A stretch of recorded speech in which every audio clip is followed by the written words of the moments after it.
And we're live again. You might have seen this earlier. Facebook, thank you for letting us go on for minutes before actually saying, well, actually, we're having an issue here, and only 11 seconds of your video actually went live. So this is Trifecta Sports Talk. I'm Tanner. This is Evan. Hi, again. And we're just going to skip right into what we were talking about. No intro this time. We're just going to go right in, dive balls deep into this thing, and talk Red Sox, Yankees. Before we got cut off, before Facebook kicked us in the balls, essentially, we were talking about Red Sox, Yankees, and how I think and I feel that the Boston Red Sox, their second competitor in the AL East is not the New York Yankees. I like the Yankees. I like Aaron Judge. I like Gary Sanchez. I think they're a talented team, but I think the Tampa Bay Rays are the actual team to watch out for in the American League East. Oh, I think so too. The only way Yankees could possibly get in it, I feel like, is this weekend, and that's if they were to win at this point now 3 out of 4 games. But even with that, I still don't see that happening. After last night, you have a feeling that the Red Sox are going to sweep this weekend. Yeah. You really do. After last night was the demeaning loss to the Yankees. You have your $85 million closer on the mound who has been very average at best for a reliever this season, and he imploded like that. He didn't even have a lot of his best stuff. He was struggling to throw in the hundreds. That's the thing with Aroldis Chapman. If you can get him below 100 miles an hour with his fastball, you have a chance. And that's exactly what happened last night. Like 4 pitches into the 9th inning, I tweeted out Red Sox are going to win this thing. Yeah, a walk-off win is a big deal for a team. I know John Farrell after the game said, they never gave up throughout the entire game, and they took every out with, care. I look at that win, winning on a walk-off, to walk in, the bases loaded, to end the game, is such an anti-dramatic way to walk off. Oh, it is. It almost never happens. No. The last time it happened for the Red Sox was September 23rd, 2000. Trot Nixon drew the walk. Lou Maloney was on second base, per Bill Koch of the Prodro. I really do look at this team and what they're capable of, the Boston Red Sox. And I think there is a chance that they do. They're playing, Chris Sale today against Severino at a 4:00 game. It's going to be on Fox. Fox Sports 1. Right, and then tomorrow night you have the Sunday Night Baseball game on ESPN. And they do have a chance. This was a big series for them. I wrote an article on TrifectaNetwork.com a couple days ago where I was saying, what's the 5 things to look at going forward for the next couple weeks? And I said, one is how you start off this weekend with the New York Yankees, because this was a team you went in, there were 3.5 games in back for second place, and you defeated them, and now they're 4.5 games back, and you really have a chance to separate yourself from this Yankees team. And I do think Tampa is the team to watch out for now. And I feel like, they're like this. Every couple of years, you see the Tampa Bay Rays kind of sneak in. And that's why you're going to look at that series before the All-Star break in Tampa and kind of like, wow, we really dropped the ball in that series. That series might have been even more important than this one right now. You could make that argument, yes. And they really dropped the ball in that series. There's a lot of mistakes. I know Hanley Ramirez had a couple base running errors as well. And they could have won those games. Those are winnable games for them. And the fact is, you're sitting here, they're a 51-win baseball team. And they should be able to hit 90 wins, 92 wins this year. And they still have a lot of upside, in my opinion. We'll talk about it a little bit later, whether or not they should make a trade or something like that.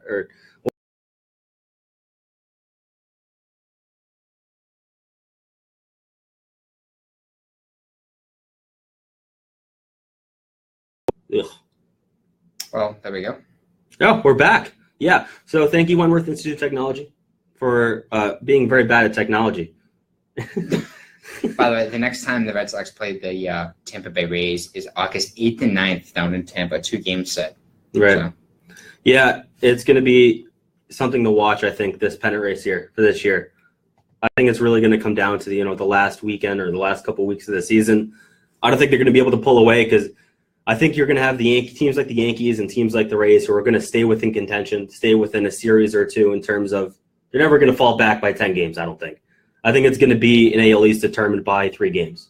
Okay. Yeah, I think it's going to be – you might see some September baseball where you're flip-flopping on first place. Yeah.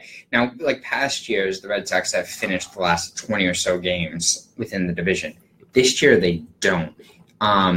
September 22nd to the 24th, they're in Cincinnati. They come home to play the Blue Jays, and then the Astros come in for 4. The last game you have against Tampa is September 17th.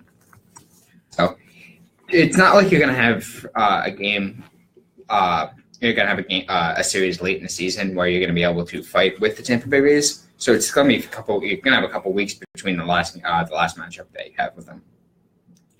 Yeah, I really do think the Rays, and it is, the Red Sox are a better team than the Tampa Bay Rays in terms of what their talent is. Oh, they definitely are. Oh, yeah, their rotation is way better. The Red Sox have a very good rotation, probably the best in the American League East by far. And they should, because they spent a lot of money on it, a lot of assets on this rotation. Yeah. You have guys like Chris Sale, David Price, Rick Porcello, Drew Pomeranz. Now you have Eduardo Rodriguez coming back.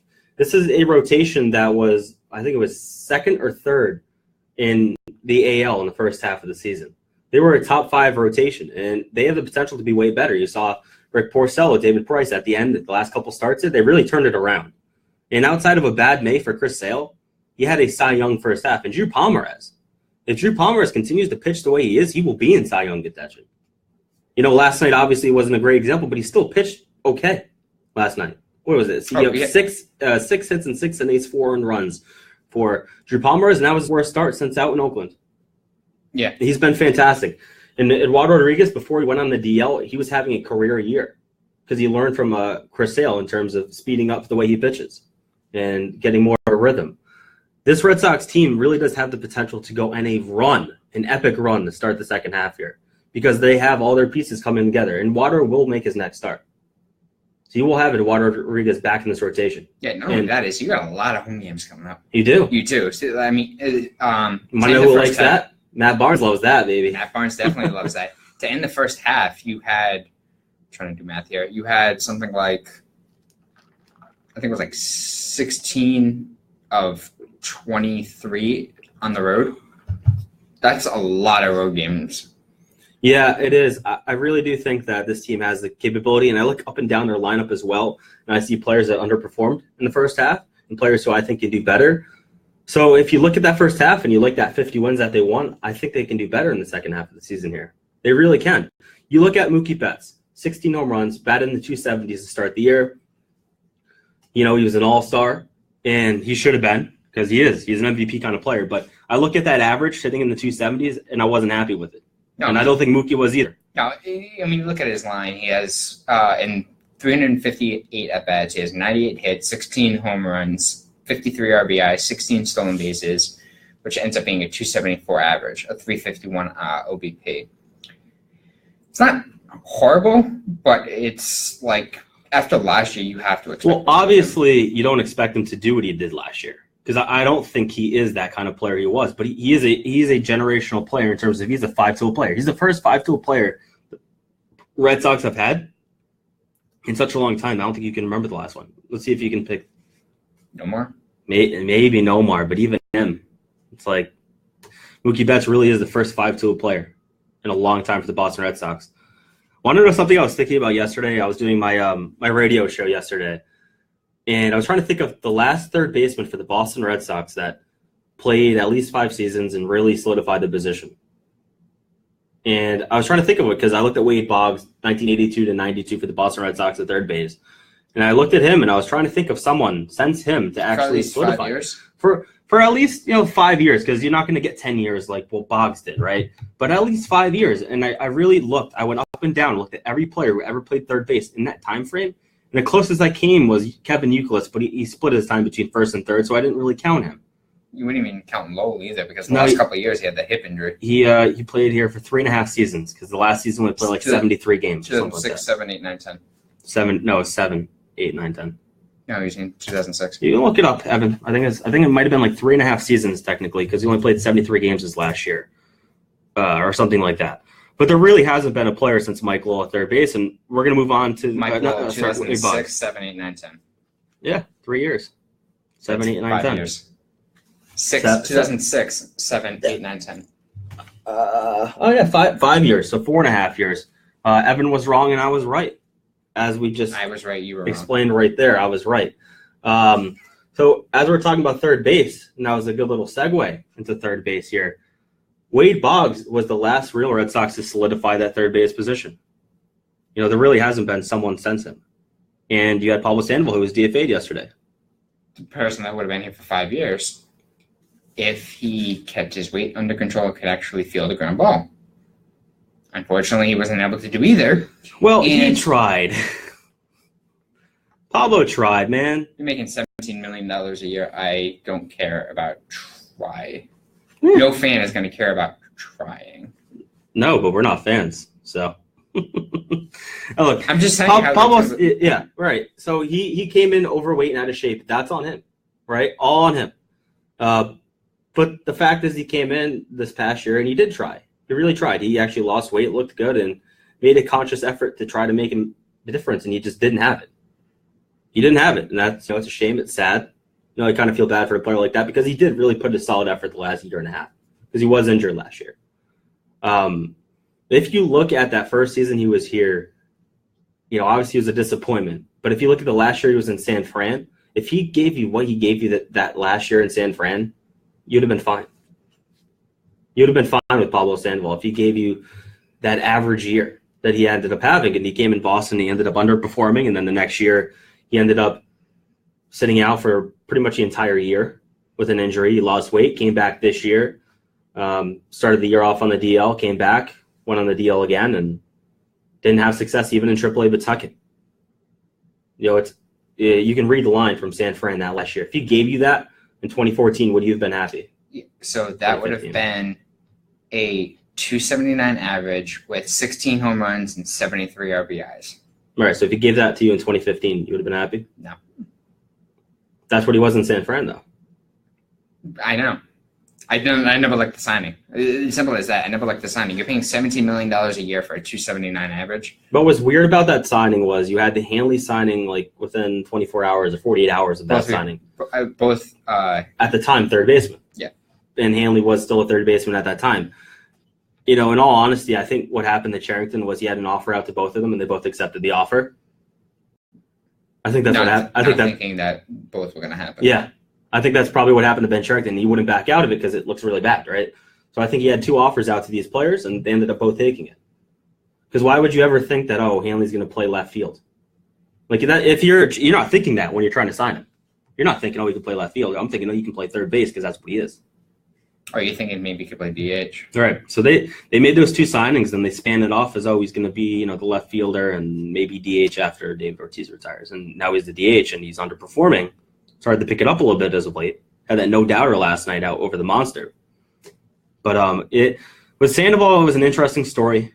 Ultimately paid, $95 million for 5 years and only got $22 million of on-the-field capability, and I think he paid him about $3 million per home run he hit. It was $6. $6 million? It was $6+, yeah. Oh, that's even more. It's even awful. Yeah. Yeah. Even worse than I anticipated with Pablo Sandoval. Third base, defensively, he wasn't there. And he never was an excellent defensive third baseman to begin with. He was always serviceable. With Sandoval, ultimately he tried at the end, and it just was too late. He came in out of shape and last year, and now you see what he had this year, and he didn't have it. When he was healthy, he still just wasn't able to get hits, and that's ultimately what you wanted him to do is get on base, get base hits. And he just couldn't do it for you. And defensively, he was a liability. I think he gave up 18 runs or something like that on the field in his course of his career, according to Fangraphs. That's insane.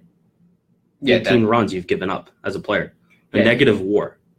Yeah, the fact that he had I think it was his WAR rating since the time he got here was negative 2.8 or something like that. Yeah, I'm gonna look it up right now. I had an article. That is so bad. The fact that you spent 95 minus 40, $40 million on a player that got you negative wins, that just is absolutely horrible. Or the fact that you spent, I think it was $195 million on Rusney Castillo, Pablo Sandoval, and Allen Craig. And over those three players, you spent $195 million over the course of all of their contracts, and they've gotten you, I think it was a negative 3 WAR. Mm-hmm. Yeah. This is bad. Ish WAR. Just really bad. It's absolutely horrible. You also got to remember what time period this was and when all of that was happening. Take what you want from that, but it was just a lot of bad, consistent moves by the entire team. Even Rusney Castillo, it was really nobody in that that entire organization was split. Do they want to sign him or do they not want to sign him? And the reason why they did and ultimately signed him is because they were going after Jose Abreu who's now with the White Sox, and they missed on him. So you get the next big Cuban player coming up, and I don't blame them for getting into the Cuban market because that's what they were supposed to do. Ultimately, because you got to remember they signed Rusney, and then the following year they got Moncada, and Moncada ended up getting you Chris Sale. So essentially, going after Rusney, paying him that much money, getting him to come here, got you Yohan Moncada, or helped you get Yohan Moncada, because you're like, we already signed a Cuban prospect. His name is Rusney Castillo. You probably played together.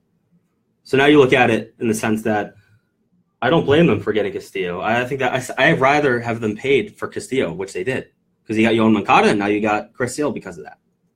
So, that offseason was really bad for Ben Cherington ultimately. And, ultimately probably got him fired or, moved on from him. If you want to say he didn't get fired, they just hired someone to be his boss, and then he left. Yeah, he was. I mean, they gave him the offer to stay on, right? And he just declined it. Because ultimately, it's interesting we talk about Pablo Sandoval in that offseason, because that was an offseason where they loaded up. They loaded up because they were in last place and they're trying to get out of it. A year removed from winning the World Series at that point, and they were trying to load back up for a World Series and try to give David Ortiz, another opportunity at winning one. And that was an offseason where they had a lot of expectations coming in. Yeah, and even start the season, they got off to a hot start that season, and then come May, their offense went back to what it was in 2014. Right.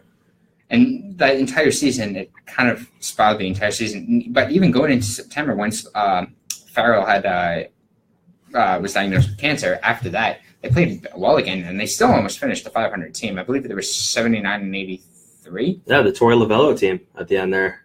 Torey Lovullo is a really good coach. First place out there.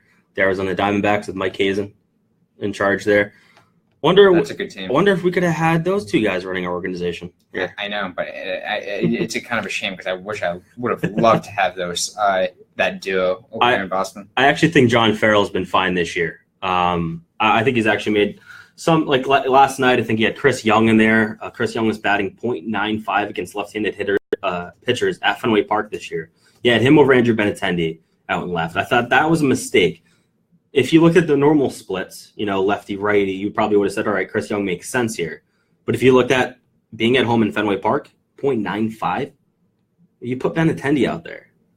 So I was confused with that. But, starting Sam Travis, I thought made sense. It made a lot of sense. He's batting .355 going into the game against left-handed pitching. And they don't really face left-handed pitching often this year. For starters, mostly it's been relievers. I've looked at what John Farrell's done this year, and I thought he's been doing fine, even in the bullpen.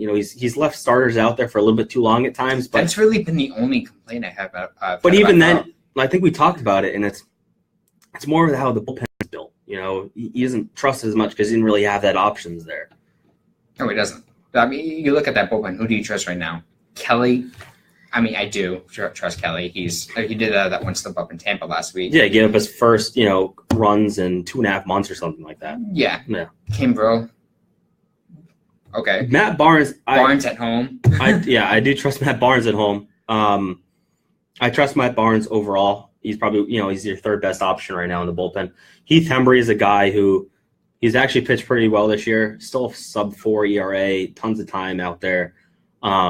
But, he should be used only against right-handed hitters, sorry. Because if you look at his splits, he's been very effective against that, but against the other side, he's not. And I think Farrell has been just using him against everybody because he has to. But Hembry is a specialty pitcher. That's what he's supposed to be. And that's not Farrell's fault. That's what he's been given. And if you do look at that bullpen, you trust the Robbie Scott. Against lefties. Blaine Boyer. Yeah. I mean, it's not great. Joe, the number one, I think, number two for relievers in the AL for ERA. They're the second best bullpen in the American League. Oh, I know. And it could have been better. It could have been better. Which is insane. But I do still think that late inning reliever role is something that they need to acquire something for or promote from within. And that's why I am in Team Brandon Workman. I've been in Team Brandon Workman for a while. I'm shocked you just got I liked him in 2013. His MLB ERA, I think, is over 5, but he doesn't have that much time up, so it's kind of deceiving. He had 2 appearances this year. You're also going to remember a lot of Workman's stats are overblown because in 2014 he did have the elbow problem. Yeah, he did. He had a couple of starts where he got he had like a 15 ERA, I think, in that 2014 season. And they ended up getting Tommy John. He came back, I think, June of last year is when he started his rehab assignment. It was a 5.17 ERA in 2014. In 2013, it was a 4.97, which is a lot higher than I thought it was going to be. Yeah, but look out of the bullpen. He pitched about, I think, 8 or 9 innings in the playoffs in 2013, and he didn't give up an earned run. He gave up 1 run, but it was an unearned run. So that's what I look at with him. I think with Workman, he has a 1.54 ERA, 29 innings pitched at the AAA level for Pawtucket this year. He is a guy that is getting, he's put in his time. He's worked his way back, and he looks like he's ready to rejoin the Major League club, and he has looked like it for the last couple of months, actually, in Pawtucket. Yeah, he's looked really well. Why am I seeing Blaine Boyer on the mound when I can see a guy like Brandon Workman who can actually pitch in the late innings, right? Like, I think Blaine Boyer has been fine. He's done better than I thought, but I just don't understand what's the holdup here. Why are we sitting on Brandon Workman down in Pawtucket? If you're talking about a reliever, acquiring a reliever, why don't you go see what you have with Brandon Workman before your July 31st deadline? Yeah, this year at Pawtucket, he's given up 6 runs. Mm-hmm. That's 6 runs in 29 innings. 29 innings, yeah. Yeah, I looked it up yesterday. I did a post on it yesterday on TrifectaNetwork.com. I haven't looked at it. He hasn't looked at it. He hasn't looked at it in about a week. Wow. You're fired, Evan. Oh, I'm kidding.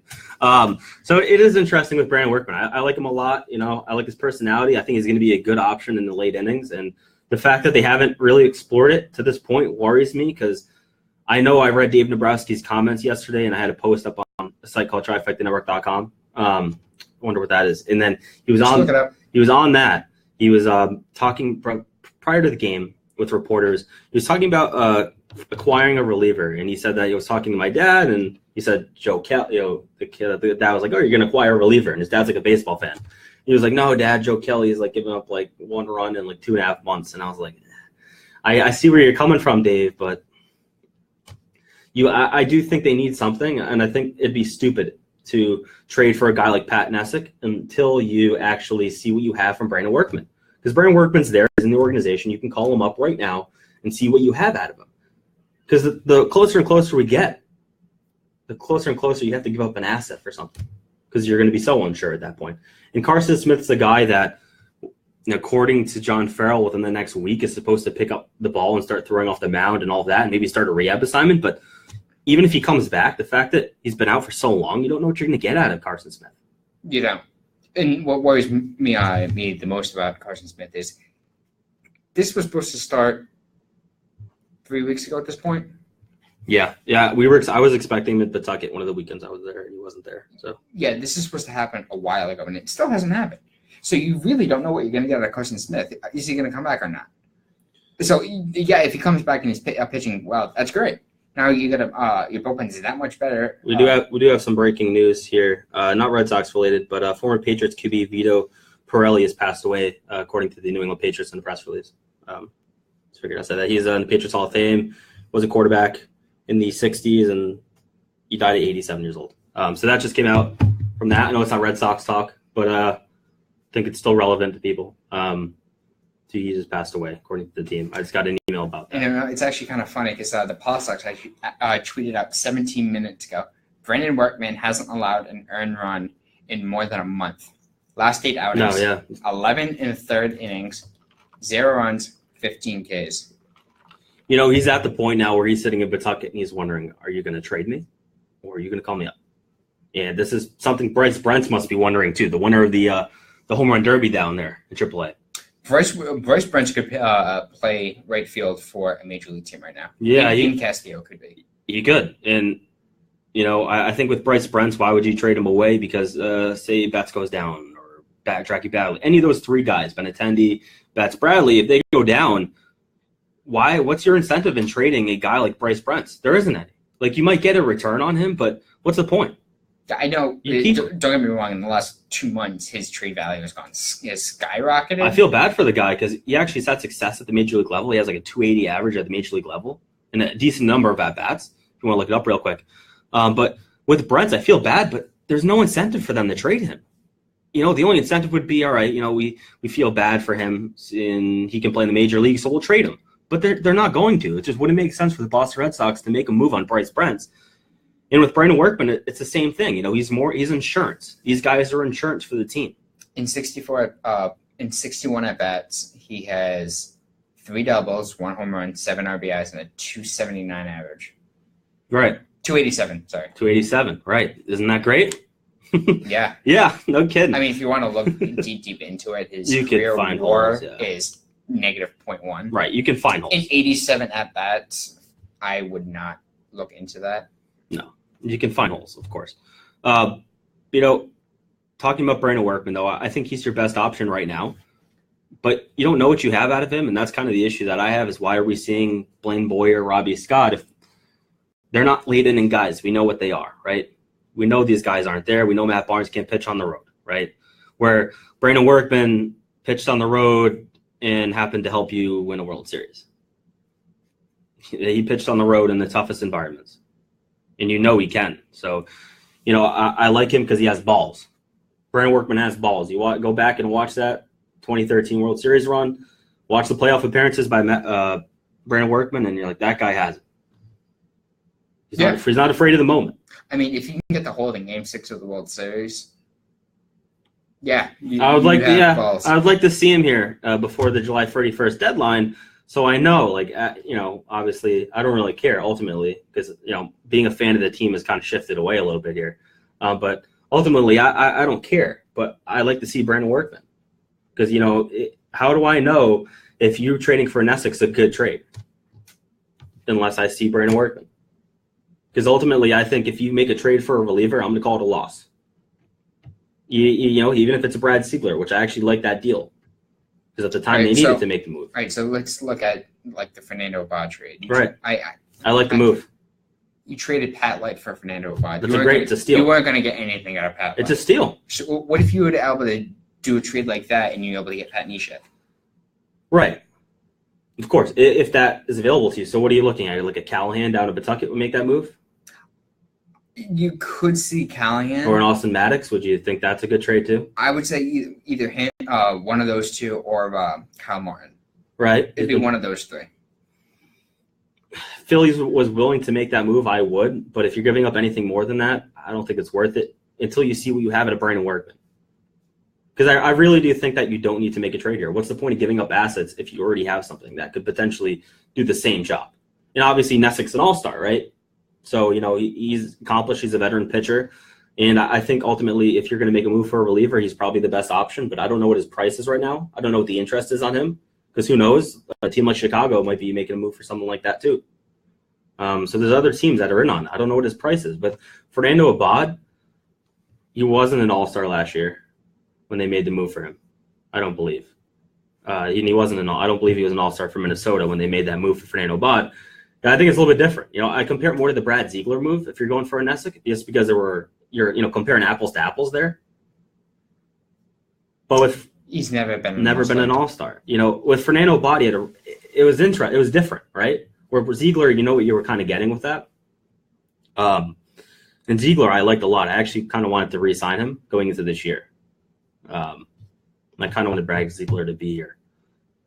But if you do look at the bullpen, I think if you're going to make a move, it's probably going to be for the bullpen. But, we're going to close up here and talk about Todd Frazier. Talk about the rumors are starting to pick up here. Last night I saw a tweet about the Red Sox potentially being in on him. And then I saw ESPN Deportes today saying that the Red Sox and the Chicago White Sox have picked up talks as of this morning in terms of Todd Frazier. How do you like Todd Frazier to be a third baseman? What are you going to be giving up for him? Well, if you believe certain people who are connected, a player like an Austin Maddox or one of your relievers in Pawtucket. I'd rather go with Marrero. Me too. Why would you want to go with a guy that strikes out a ton? I'd rather go with Marrero and Lynn And then Brock Holt comes back, and let's see what Brock can do. He's not an everyday player, Brock Holt. But if you can have a Marrero Holt combination, would that be something you could sustain in a playoff? Is that something you'd want to ride with? Because I think with Todd Frazier, you're getting that power, you're getting that pop, and the Red Sox rank dead last in the American League in home runs. Yeah, I mean, Frazier this year has 16 home runs, but he also has 70 strikeouts. Right. Do you want 210 average? Is the pop worth it? No, it's not. Face it. Lately, Marrero has been playing. Has a better. Average is skyrocketing. I want the defense. I want the defensive player. You can essentially get that from Marrero. So why make a trade? Right. You're making a trade basically to make more buzz around your team. There's no reason to do that. I really do think the home run thing is an issue that maybe it doesn't get enough talk. I have heard 2015 Kansas City Royal comparison, but the fact is the Royals that year finished 6th in the American League in home runs, where the Red Sox are dead last in home runs right now. And I think that is an issue because that's ultimately driving in runs and all of that. I think the home run thing is a question. I think that's why they're interested in Todd Frazier, because they're interested in hitting the ball at the ballpark. And if that's the reason why they trade for him, and if it's an Austin Maddox, okay. Yeah, I mean, but with Todd Frazier, I need Devin Marrero out there in late innings, though. I need that defense if I'm John Farrell. Yeah, I mean, you're looking at Frazier's career. He's had really only 2 big home run hitting seasons, and that was 2015 where he hit 35 with the Reds, and 2016 where he hit 40 with the White Sox. Right.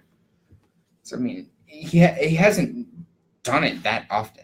He's 16 home runs. He's on pace for, 25, 26 home runs this year? Not more than 30. Yeah. But is that worth it, getting 10, 12 home runs from him in the second half here? Say 15, maybe max? Not really. No, not at all. Hey, even if it's an Austin Maddox, a guy you're probably not going to use at the major league level. My issue with Frazier is what's his errors this year? What's his fielding percentage? Because I really think that you're better off with a guy like Marrero, who is a stud on defense, than a guy like Frazier, who can hit the ball at the ballpark. Because I think ultimately that's more important with this team. Because I think Hanley's going to turn it on in terms of home run power. I think Mitch Moreland will be fine, and Jackie Bradley and all those guys. I think they're going to hit it out of the ballpark fine for you. His fielding percentage is .957. It's not bad.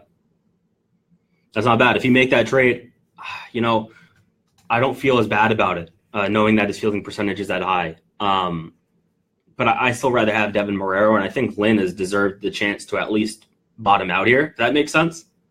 I think Marrero is .968. Right. Marrero is better defensively. Even if their numbers are similar, Marrero is better defensively just looking at him. He makes plays.